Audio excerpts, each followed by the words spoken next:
Pacte Briand-Kellogg, 27 août 1928, Paris. Dit par Émile Berlerme, en août 2023. Pacte Briand-Kellogg, date 27 août 1928 à Paris. Par ce pacte, les pays signataires déclarent renoncer à la guerre comme instrument de politique nationale. Le président du Reich allemand, le président des États-Unis d'Amérique, Sa Majesté le roi des Belges, le président de la République française, Sa Majesté le roi de Grande-Bretagne, d'Irlande et des territoires britanniques au-delà des mers, empereur des Indes, Sa Majesté le roi d'Italie, Sa Majesté l'empereur du Japon, le président de la République de Pologne, le président de la République tchécoslovaque. Ayant le sentiment profond du devoir solennel qui leur incombe de développer le bien-être de l'humanité, persuadés que le moment est venu de procéder à une franche renonciation à la guerre, comme instrument de politique nationale, afin que les relations pacifiques et amicales existant actuellement entre leurs peuples puissent être perpétuées. Convaincus que tout changement dans leurs relations mutuelles ne doivent être recherchés que par des procédés pacifiques et être réalisés dans l'ordre et dans la paix, et que toute puissance signataire qui chercherait désormais à développer ses intérêts nationaux en recourant à la guerre devra être privée du bénéfice du présent traité. Espérant que, encouragés par leur exemple, toutes les autres nations du monde se joindront à ces efforts humanitaires et, en adhérant au présent traité, dès qu'il entrera en vigueur, mettront leur peuple à même de profiter de ces bienfaisantes stipulations, unissant ainsi les nations civilisées du monde dans une renonciation commune à la guerre comme instrument de leur politique nationale. Ont décidé de conclure un traité et à cette fin ont désigné comme leurs plénipotentiaires respectifs, savoir le président du Reich allemand, monsieur le docteur Gustav Stresemann, ministre des Affaires étrangères, le président des États-Unis d'Amérique, l'honorable Frank B. Kellogg, secrétaire d'État.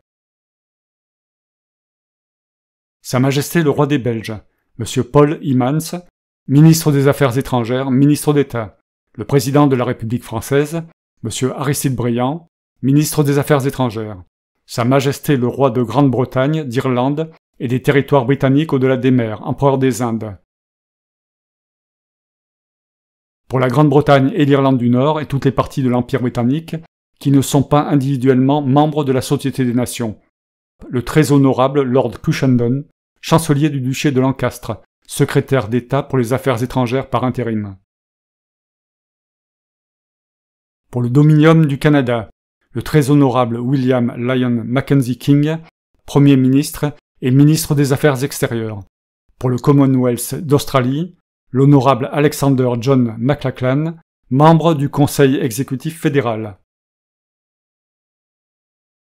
Pour le Dominion de Nouvelle-Zélande, l'honorable Sir Christopher James Parr, haut-commissaire de la Nouvelle-Zélande en Grande-Bretagne.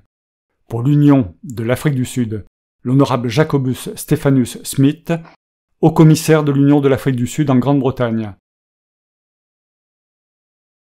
Pour l'État libre d'Irlande, M. William Thomas Cosgrove, président du Conseil exécutif.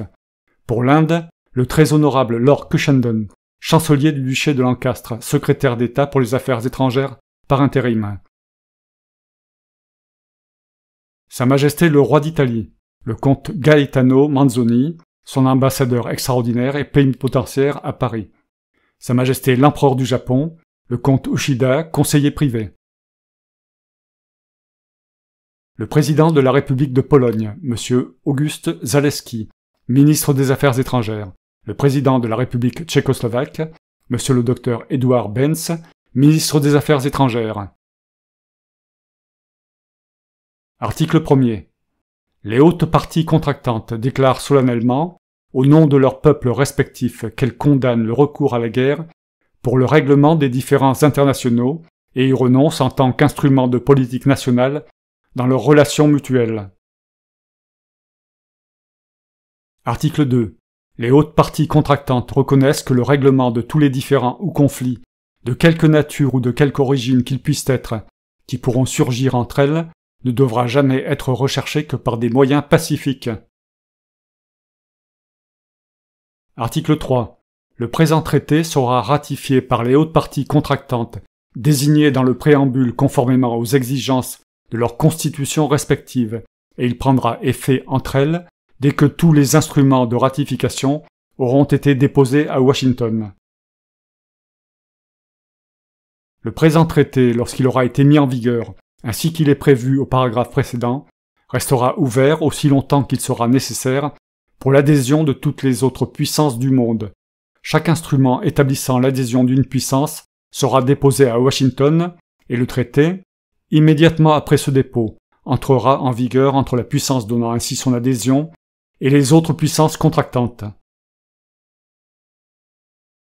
Il appartiendra au gouvernement des États-Unis de fournir, à chaque gouvernement désigné dans le préambule et à tout gouvernement qui adhérera ultérieurement au présent traité, une copie certifiée conforme du dit traité et de chacun des instruments de ratification ou d'adhésion.